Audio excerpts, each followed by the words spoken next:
Halo guys, selamat datang kembali di Republik Rupiah. Untuk hari Senin di minggu yang baru ini kita bakal bahas tentang metrik-metrik on-chain yang mungkin untuk beberapa dari kalian membosankan. Tapi kalau misalkan kalian tertarik untuk nonton video ini sampai akhir, sebenarnya banyak banget hal-hal yang keren yang bisa kita lihat dari data on-chain-nya Bitcoin. Karena kalau kita lihat ya, mungkin kalian ngerasa dari beberapa video terakhir ini kami selalu bilang kayak ada vibes-nya, ada kerasa feeling-nya seolah-olah kayak ini sama dengan tahun-tahun sebelumnya, misalkan kayak 2019 atau 2015. Nah, kali ini kita bakal lihat dari data on-chain, apakah perasaan atau feeling kami ini bisa dilihat dari segi data. Nah, itu yang akan kita cari tahu hari ini. Oke, let's go!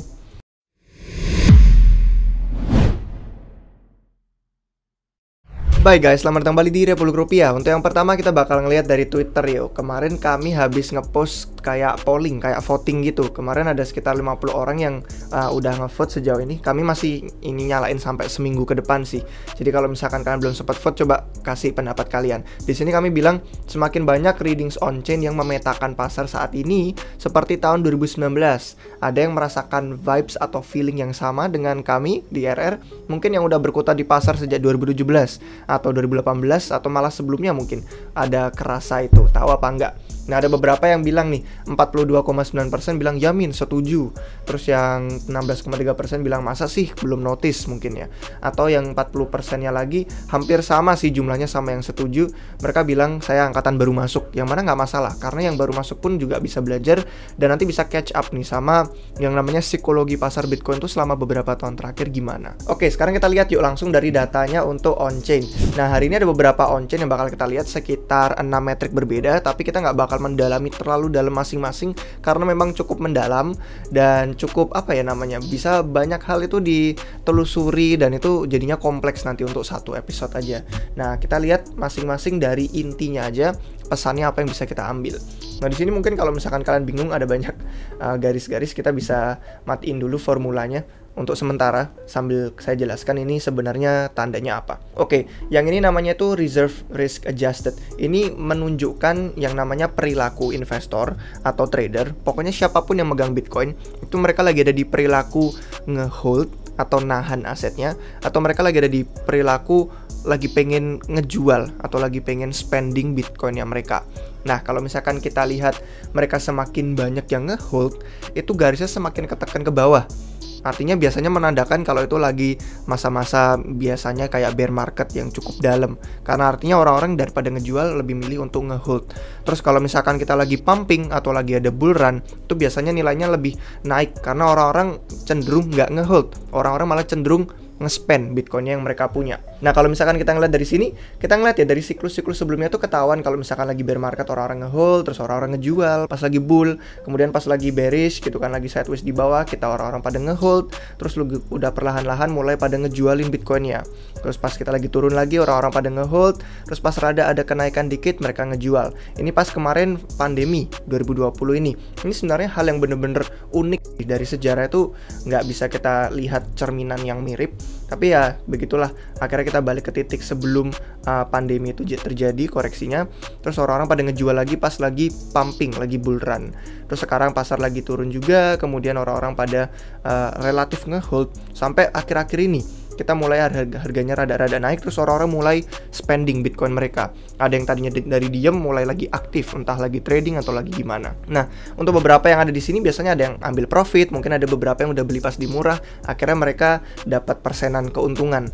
Nah, kalau kita lihat ya, ini kan selalu ada ayunannya nih. Nah, ayunannya naik, ayunannya swing naik lagi, terus di sini juga ayunannya swing naik. Terus ini ya sebenarnya rada unik sih karena memang pandemi. Terus yang di sini juga ada ayunannya lagi nih naik. Setelah dari adanya ATH di akhir 2021 lumayan downtrend ke bawah, selama 2022 brutal, terus sudah mulai ada ayunan naik lagi ke atas. Artinya apa? Kalau misalkan kita ngelihat di sini kan ada garis lurus nih, ada garis lurus ke sana. Nah, garis lurus ini melambangkan titik netralnya Bitcoin secara nilainya dia. Kalau misalkan kurang paham, kita anggap aja kayak lagi naik mobil. Kalau misalkan kita lagi mau maju, kalau mobil matic kan antara itu drive atau mobil manual, kita misalkan gigi 1 sampai gigi 6 atau gigi 5. Nah, kalau misalkan kita lagi di gigi netral, itu artinya posisi kita sedang ada di tempat yang relatif stabil, kayak misalkan istilahnya konsolidasi.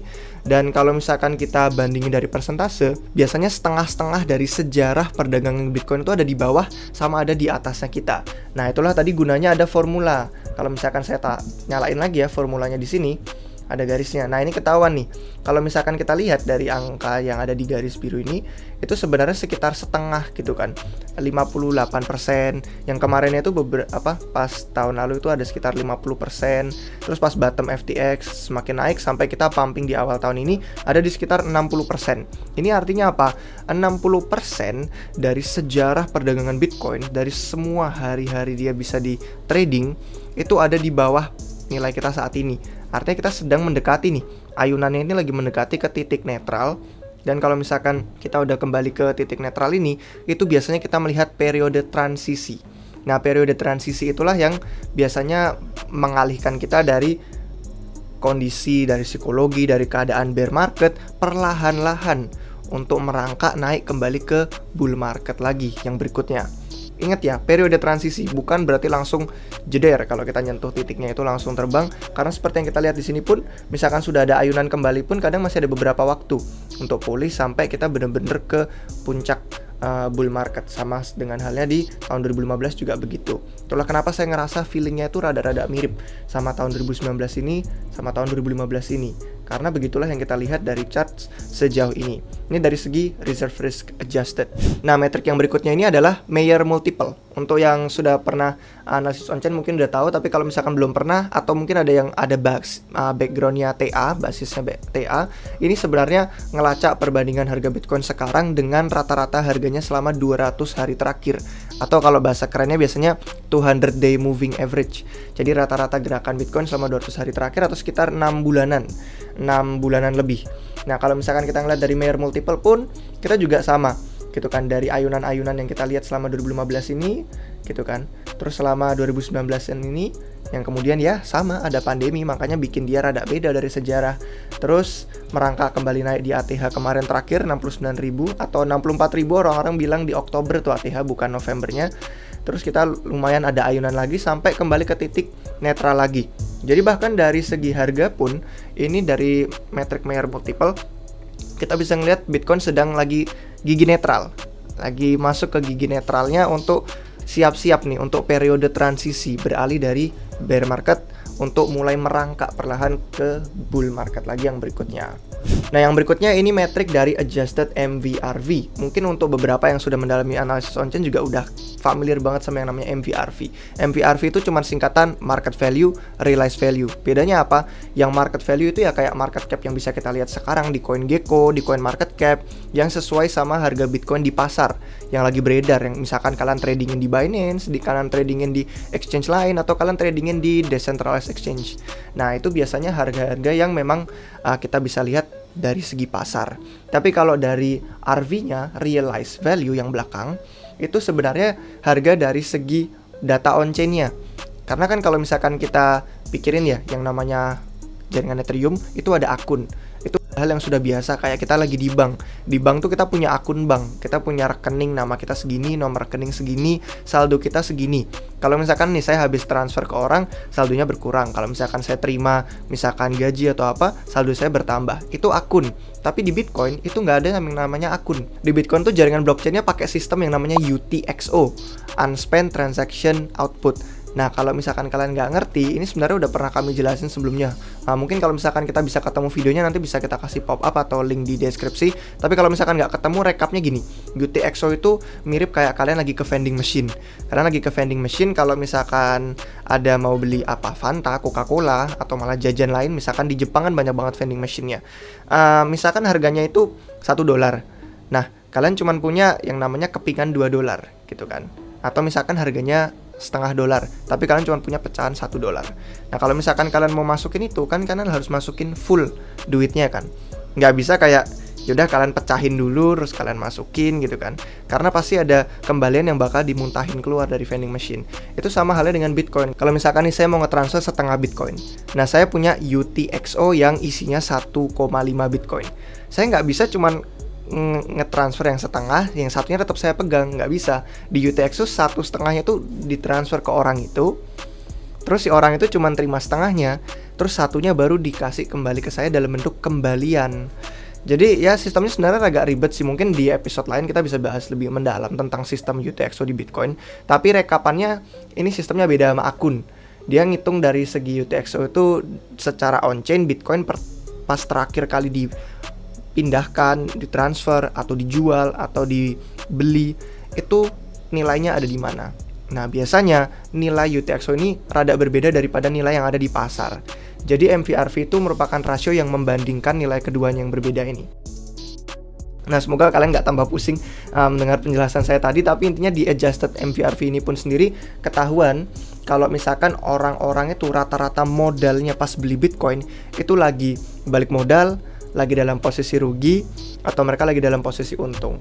Nah, biasanya ini ada bar-barnya yang nyala ini.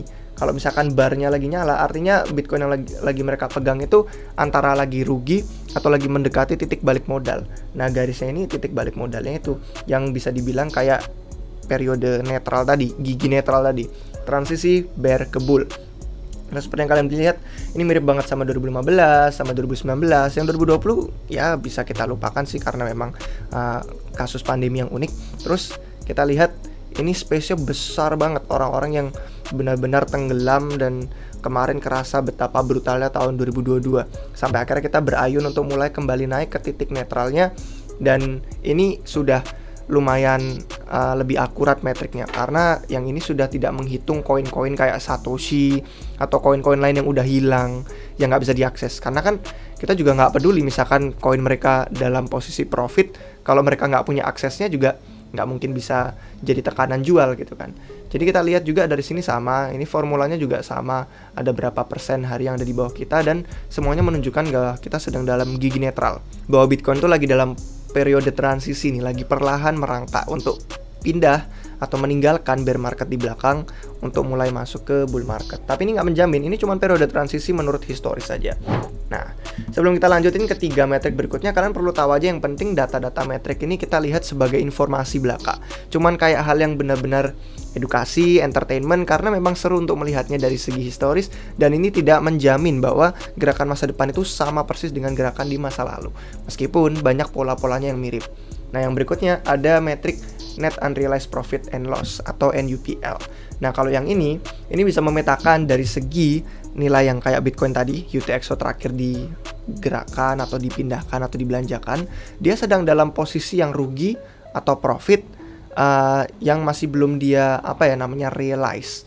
Intinya gini, kalau misalkan kalian punya Bitcoin beli di harga 69.000 kemarin pas di ATH, terus sekarang kita harganya lagi di 22.000. Misalkan kalian belum ngejual, masih ngehold, itu namanya unrealized loss. Karena kalian lagi dalam posisi rugi, tapi unrealized karena nggak dijual, kalian masih pegang. Jadi bisa aja yang unrealized loss ini nanti kalian bawa sampai naik kembali ke ATH yang lebih tinggi, jadi profit. Itulah kenapa namanya unrealized, karena belum dijual. Nah, yang di sini juga sama. Ini koin-koin yang masih belum dijual sama orang-orang. Jadi meskipun dia dalam posisi profit, dia belum merasakan keuntungannya. Atau kalau dia dalam posisi rugi atau loss, dia masih belum ngerasain kerugiannya. Nah, dia pun ngasih peta-peta warna yang cukup menarik. Ini jadi rada ngingetin sama chart yang pelangi Bitcoin itu ya, yang rainbow chart. Nah, ini menunjukkan kalau misalkan kita lagi posisi di atas tuh pas euforia, bener-bener orang-orang lagi serakah, orang-orang lagi ngerasa kayak seolah-olah harga tuh bisa melonjak terus tinggi selama-lamanya. Terus dari sini udah mulai turun, jadi orang-orang itu membantah kalau Bitcoin itu bakal turun karena ngerasanya bakal naik terus. Atau kalau misalkan kita pas lagi di bull market lagi pumping, itu bikin orang percaya, lagi believe. Kalau pas lagi turun kayak gini biasanya anxiety, rada khawatir. Waduh, beneran nih kok ternyata turun gitu kan, agak drastis. Terus akhirnya orang-orang bakal masuk ke masa-masa ketakutan, fear, atau kalau lebih parahnya sampai masuk ke dalam kayak gini sampai kapitulasi. Bener-bener kerugian mereka tuh dalam banget. Tapi terus kalau misalkan udah mulai merangkak naik, orang-orang balik lagi punya harapan, terus merasa optimis, mereka percaya, terus euforia lagi di pucuk nih kayak gini. Dan kalau misalkan kita lihat ya secara umum, sejarah Bitcoin tuh lama-kelamaan orang makin paham polanya, makin mengerti fundamentalnya, jadi ekstrimnya tuh jadi makin kekompres dia. Kayak misalkan kita lihat dari atas ini, makin kekompres ke bawah euforianya atau puncak keserakahannya. Kalau misalkan dari kapitulasinya di bawah juga makin kekompres ke atas. Nah, ini biasanya kita lihat semakin orang tuh paham pola Bitcoin, semakin mereka tahu caranya Dior, caranya hodl, caranya gimana biar sabar, nggak kena emosi. Seiring waktu orang-orang makin tahu caranya belajar fundamental. Nah, dari sini kita bisa ngelihat kalau kita lagi dalam proses yang lumayan naik dari fase-fase kemarin kapitulasi, orang-orang pada takut, mulai perlahan masuk ke tempat-tempat orang punya harapan. Ini kayak fase-fase orang tuh berharap, wah ini udah lumayan balik nih, merangkak gitu kan. Sebelum kita nyentuh titik nanti orang-orang merasa optimis. Nah, terus yang metrik kedua terakhir sebelum kita tutup itu rasio MVRV. Tadi udah kita bahas tentang MVRV, tapi ini ada rasionya yang bisa menunjukkan ekstremnya pasar. Ekstrem pas lagi bagian di atasnya sama di bagian bawahnya. Dan kalau misalkan kita ngelihat ya dari secara historis, kita bisa masukin ke yang 5 tahun terakhir aja kalau misalkan kita mau. Atau yang 2015 sebenarnya kepake sih. Yang 2015 kita bisa masukin nih. Nah, kalau misalkan kita lihat ya, dari yang pas 2015, pas bear marketnya, itu benar-benar kelihatan pas MVRV di bawah nilai-nilai yang wajar, dimana rasionya itu benar-benar orang dalam kerugian mendalam gitu kan. Terus dari rata-rata biaya modal yang mereka pakai untuk beli Bitcoin itu biasanya kebanyakan ada yang dalam bentuk unrealized loss gara-gara mereka beli di pucuk kemarin pas lagi run up, pas lagi dipikir orang bisa naik selama-lamanya, kayak yang tadi ada euforia, greed, keserakahan. Terus sampai akhirnya ini barnya menyala ya, kita ketahuan kalau misalkan pas MVRV nilainya lagi ada di bawah nilai yang sewajarnya. Terus kita ngelihat kalau pas lagi mulai merangkak naik ke atas sampai akhirnya dia benar-benar menjulang tinggi sekali, melonjak kayak kemarin pas bullnya puncak di 2017 sampai awal 2018, itu kita bisa ngeliat barnya mulai gitu kan, rasionya ketahuan bahwa dia ekstrim pasar yang ada di atas, yang lagi pas bullish, ini yang pas lagi di bearish. Terus kita lihat pola yang sama di 2019, meskipun nggak begitu lama sampai kemudian mulai rada kayak kemarin ada banyak ini sih token-token yang kemudian jadi scam kayak gitu karena dari bekas-bekasnya ICO boom di sini. Terus kita ngelihat ada koreksi dari si COVID. Tapi kalau misalkan kita hilangkan yang COVID-nya, ini sebenarnya dari segi rata-rata itu dia sebenarnya udah rada mulai merangkak naik sebenarnya. Cuman gara-gara ada COVID ketarik balik. Intinya jadi kayak ngerasa kayak keseret, tapi tempat saya sebenarnya nggak di sini gitu loh. Value-nya Bitcoin tuh sebenarnya nggak di sini, makanya langsung kita mulai kedorong lagi rada naik ke atas untuk dia mulai ngerasain pemulihan yang bertahap, merangkak masuk ke tahap-tahap bullish lagi. Untuk kemarin ke ATH-nya di Oktober, November 2021.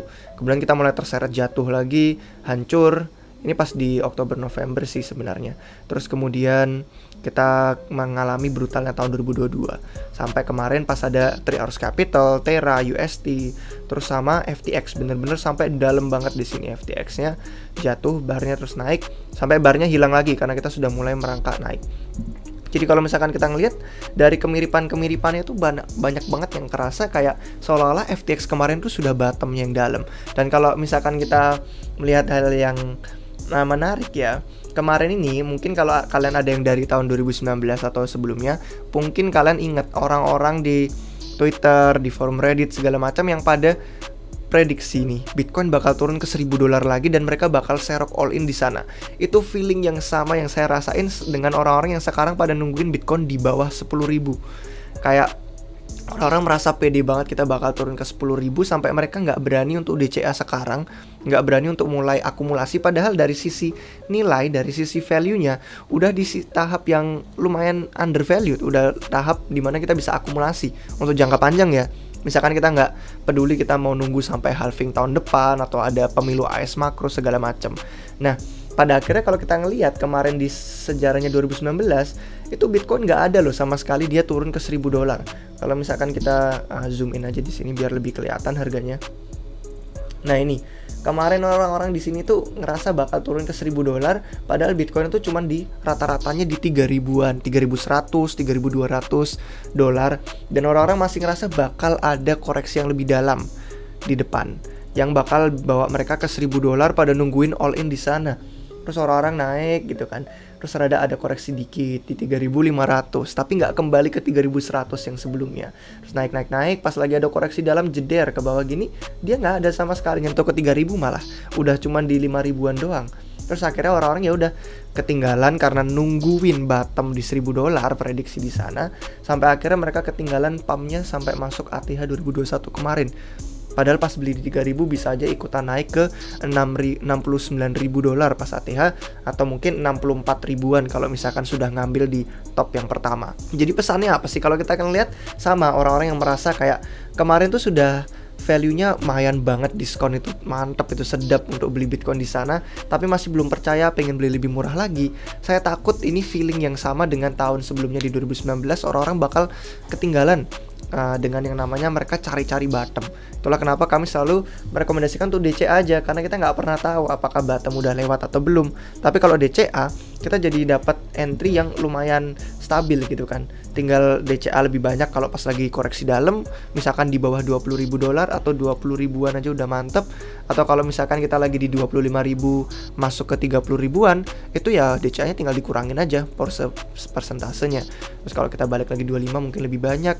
Intinya begitu sih. Kalau kalian nonton dari Q&A kemarin, kalian pasti udah dengar tentang pendapat saya yang berpikir mungkin tahun ini memang benar-benar tahun yang bagus akumulasi, sama kayak video pertama di awal tahun Januari ini, dimana saya pikir mungkin rata-rata sideways-nya Bitcoin untuk 2023 ada di 20.000 sampai 30 ribuan. Mungkin segitu rata-rata bandingannya dia naik turun selama tahun 2023 ini. Jadi kalau misalkan kalian akumulasi, saya rasa DCA itu cara yang paling tepat daripada nyari-nyari bottom, karena ngelihat dari segi sejarah udah lumayan mirip-mirip banget. Yang terakhir MVR Physics Score, nggak bakal ngebahas banyak karena ini pun juga bisa jadi episode sendiri yang panjang, tapi kita bisa ngeliat ayunan yang sama, ayunan yang demikian juga, ayunan yang sama, udah masuk di value-value MVR Physics Score yang mirip dengan 2015, 2019. Itulah kenapa feelingnya bener-bener mirip, kerasa di tahun ini seperti itu. Nah, gimana menurut pendapat kalian guys? Kalau misalkan kalian merasa setuju dengan kami, bisa komentar di bawah. Kalau misalkan ada beberapa hal yang mungkin kami salah kata atau salah analisis dari metriknya, silahkan kalian komentar di bawah juga. Mungkin ada beberapa yang tertarik untuk belajar lebih lanjut, kalian bisa gabung jadi member. Itu di sana kami bagikan banyak banget yang namanya cara baca analisis on-chain dan kasus studi yang kami bagikan setiap harinya. Nah, sekian kiranya guys dari kami untuk hari ini. Semoga bermanfaat dan kalian jadi tahu perspektifnya sekarang Bitcoin lagi ada di posisi mana, dan kurang lebih kalau misalkan kedepannya kita mengalami pola yang mirip dengan market sebelumnya, apa yang bisa kita lakukan. Itu aja sih guys. Jangan lupa kasih jempolnya kalau misalkan kalian suka dan anggap video ini bermanfaat. Jangan lupa subscribe biar gak ketinggalan video terbaru apapun dari kami untuk yang berikutnya di Republik Rupiah. Terima kasih yang sudah nonton sampai akhir. Sampai jumpa kan semua lagi di video berikutnya guys. Cheers.